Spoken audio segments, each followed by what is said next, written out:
Question des jeunes, là. On va se parler de cette initiative que vous avez poussée depuis quelques semaines là, concernant les jeunes et les réseaux sociaux, les jeunes et le temps passé sur les écrans. Il y avait un symposium hier, le ministre Lionel Carman qui a ouvert la porte, je pourrais dire, ou entre-ouvert la porte à éventuellement légiférer là-dessus. Ça vous a dit quoi?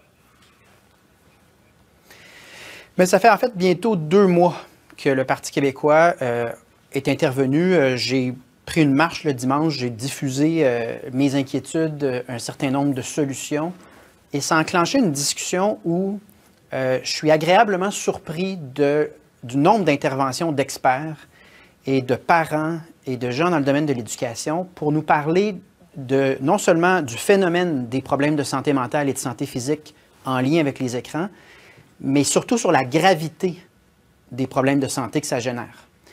Et là, on est devant un consensus et à l'échelle internationale, on est également devant plein d'États qui se saisissent de la question et passent à l'action. Donc, la Suède, qui était pourtant un des pays les plus interventionnistes pour avoir des écrans partout dans les écoles, change complètement d'approche, réintroduit les livres et l'écriture sur du papier. Complètement. La Floride interdit les médias sociaux pour les 16 ans et moins. La France, les Pays-Bas, pas de cellulaire, pas de médias sociaux dans les pauses, dans les cours d'école.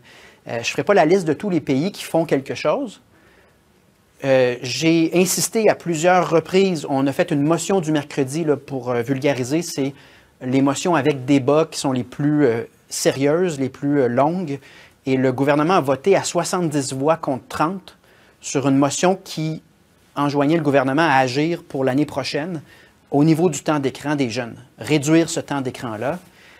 Donc, c'est inexplicable que la position du ministre Carman, ce soit on va continuer à observer, on va continuer à aller chercher des données, pendant que tous les experts au Québec et à l'étranger nous disent c'est toxique pour les enfants et les adolescents.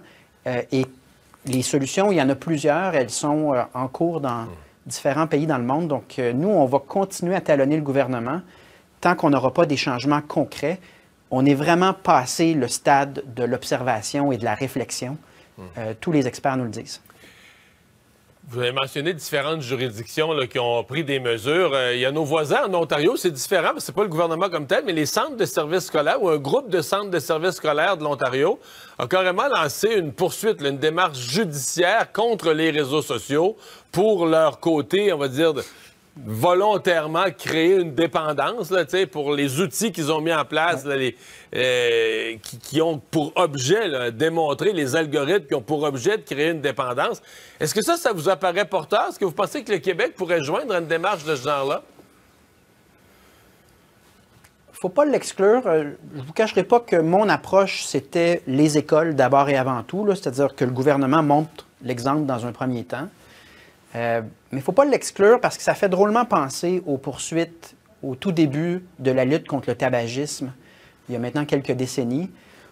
Il faut se rappeler que devant nous, il y a des milliards de dollars. Il y a des multinationales extrêmement gigantesques au point où on a tenté de faire un front commun des partis politiques au Québec pour ne pas faire de publicité sur Meta. Puis tout le monde a baissé pavillon, sauf le Parti québécois qui boycotte encore. Mais pour vous montrer le rapport de force, c'est pas facile entre les gouvernements et les géants des médias sociaux. Donc, il ne faut pas exclure quoi que ce soit. Puis, dans le cas du tabac, bien, ces poursuites-là avaient permis de démontrer que la nicotine et l'ammoniac créaient une dépendance très difficile à renverser et menaient à des cancers des poumons, des cancers. Et ça a été le début d'un changement 180 degrés dans nos sociétés sur la tolérance à la cigarette, le début des espaces sans fumée. On est probablement donc devant un peu des poursuites qui vont être pionnières dans un changement de cap complet sur ces questions-là. Il ne faut pas l'exclure. Maintenant, je ne vous cache pas qu'au Parti québécois, on a commencé par vouloir protéger nos jeunes maintenant, avec des mesures qui se font partout dans le monde, au moins en ce qui a trait à ce qui est l'éducation, à ce que le gouvernement doit livrer, dont c'est la responsabilité pour le gouvernement. Vous me disiez, j'ai commencé à parler de ça il y a environ 2 mois, dimanche, dans une vidéo. Est-ce que vous recevez beaucoup de témoignages de parents? Parce que c'est vrai qu'il y a des experts qui se sont prononcés, mais est-ce que vous avez reçu dans la foulée de ça beaucoup de témoignages de parents? D'éducateurs de professeurs, de gens qui sont devant des cas d'enfants. Tu sais, en moyenne, là, des enfants de 3-4 ans passent déjà 2-3 heures par semaine, puis ça va par jour, excusez-moi. Mais il y a des cas épouvantables là, d'enfants qui sont devant des écrans ou devant du contenu pour adultes à l'âge de 5-6 ans et les impacts sur leur santé puis leur développement à long terme sont peut-être irréversibles. Donc, plusieurs cris du cœur de gens qui disent « je l'ai devant moi et c'est un drame ». Et on demeure les bras croisés. Et ça a été parmi les facteurs. Évidemment, moi, je suis moi-même parent de 3 enfants en bas âge, mais il y a un certain nombre de facteurs de témoignages qui nous ont amenés au Parti québécois à vraiment intervenir régulièrement sur cette question-là. Et je ne comprends pas un gouvernement qui a déjà la réputation de ne pas prévenir les crises, de ne pas planifier dans plein de dossiers, de s'entêter à l'immobilisme pendant que tous les experts puis tous les intervenants disent c'est très sérieux et on a les outils pour au moins faire des projets pilotes pour réduire le temps d'exposition, améliorer la santé mentale, améliorer les données aussi sur la médication chez nos jeunes, parce que durant les mêmes années de l'introduction des écrans et des médias sociaux, on a vu les médicaments pour la santé mentale ou pour les troubles d'attention être prescrits de plus en plus chez nos jeunes. Je ne comprends pas comment un gouvernement peut dire « nous, notre plan de match, c'est de demeurer les bras croisés et continuer à observer pour encore 2 ans ». Et si c'est le cas, le Parti québécois en fera un enjeu électoral et en fera des promesses formelles pour l'élection de 2026. Mais dans un monde idéal, il n'y a aucune raison d'attendre à 2026 quand on sait que nos ados, nos jeunes sont en train de développer des problèmes de santé très graves de la vie de tout le monde qui se prononce là-dessus.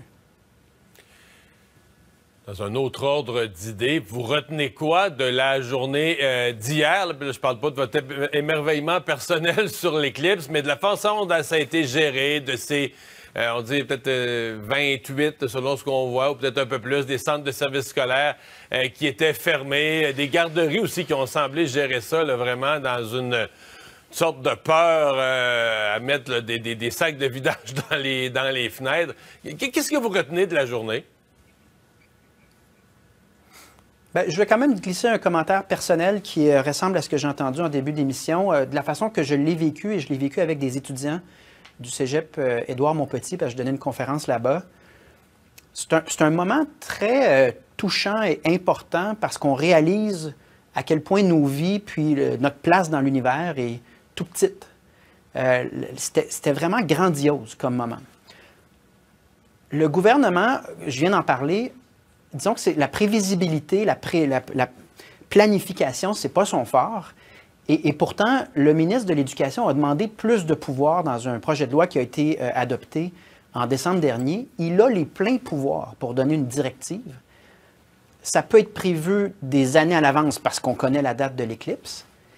Et là, non seulement il n'y a pas de directive, il n'y a pas de planification, donc ça donne des résultats incompréhensibles à l'échelle du Québec, mais le ministre de l'Éducation, le premier ministre, se rendent dans les écoles qui sont ouvertes et ne semble pas voir de problème à ce qu'on ait à nouveau, le seul mot qui me vient en tête, c'est foirer, là, mais louper la planification d'un événement qui a une valeur éducative, mais qui a une valeur, une signification assez grandiose pour ceux qui l'ont vécu.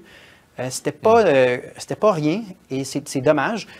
C'est pas le pire problème qu'on a à gérer au Québec en ce moment, mais c'est symptomatique d'un gouvernement qui ne planifie pas et qui gère les crises seulement quand la crise est devenue aiguë. On parle de sécurité dans les métros de Montréal ce matin au Parti québécois.